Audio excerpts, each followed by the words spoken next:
Balakin kutung kutung makasih pika Rohingya kakawui korosho borokno romoin pulisni yago yapari jaka patika tanai farsoni horo kwai boydona chomoni amchayo tibro shemka amchani falok bungra tai hati khai tongnai rok bono achop chake mani bag rok tuinai laisi chomon nukan tai bini koks hatani koks halaya bejwa nukjaka abobaino bono Rohingya kakawui romlaikha tai kwai pes ni yago yapari hoka patmurine rogine kwai boydona chomoni amchayo tukta nukjaka tabuk soida o romjanai borok hingga hakeba tani bagai bo hor kutugo optike khaine romjagi tongka loti tabuk todonto ni yagulo chaimanai nei kota bisitui chaimanka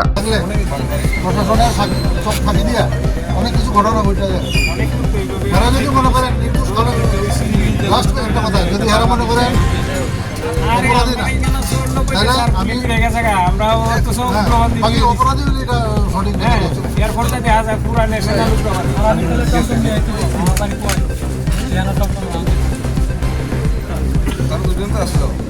না হয়ে গেছে, তার বাড়িতে নিমন্ত্রণ খেয়ে গেছে এবং তার মানে কোনো সন্দেহ ছিল না। লোকটা যখন এখানে ওই হাতের আংটি টাংটি কি জানে ওইটা বিক্রি করছে, তখন আমি গিয়ে জিজ্ঞেস করলাম তোমার নাম কি, তোমার বাড়ি কোথায়? তখন বললো যে আমার নাম হলো বাবুল আহমেদ, বাড়ি হলো রামকৃষ্ণনগর। কিন্তু যে ভাষায় ও কথা বলছে রামকৃষ্ণনগর, আমার আত্মীয় পরিচয়ে আমি কিন্তু রামকৃষ্ণনগর বহুবার গিয়েছি, কিন্তু ওই ধরনের ভাষায় মানে কথা বলার লোক কিন্তু রামকৃষ্ণ এলাকাতে নেই। আরেকটা জিনিস হলো, আমি প্রতিদিন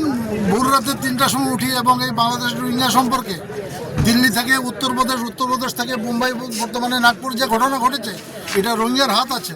আমার মাথার মধ্যে একটা টেনশন আছে, যদি কোনো কারণে এই লোকটা রোহিঙ্গা অনুগামী লোক হয়ে থাকে, তার নামে একটা পরিচয় আছে, ভাষাগত একটা ব্যাপার আছে। আমার সন্দেহ হওয়ার পর আমি আমার দুজন সাংবাদিক বন্ধুকে ডাকলাম, ওরা এসে পিএস কল করেছে, পিএস এসে ওদের সন্দেহজনকভাবে একটা পদক্ষেপ নিতে গিয়ে ওদের ইনভেস্টিগেশনে আমি আমার নাম মানে অ্যাড্রেস সমস্ত কিছু দিয়ে দিয়েছি। এবার ইনভেস্টিগেশন করে যদি ওরা অরিজিনালি ভারতীয় নাগরিক হয় তাহলে আমি ক্ষমা চেয়ে নেব, বাকি যদি রোহিঙ্গা হয় তাহলে আমি মনে করব যে ভারতবর্ষের সার্বভৌমত্ব রক্ষার্থে আমি আমার একটা কোটি ভাগের 1 ভাগ আমি দিতে পেরেছি, এটাই বলে আমি আমার মানে নিজেকে নিজে ধন্য মনে করবো। আর ঠিক আছে, থ্যাংক ইউ।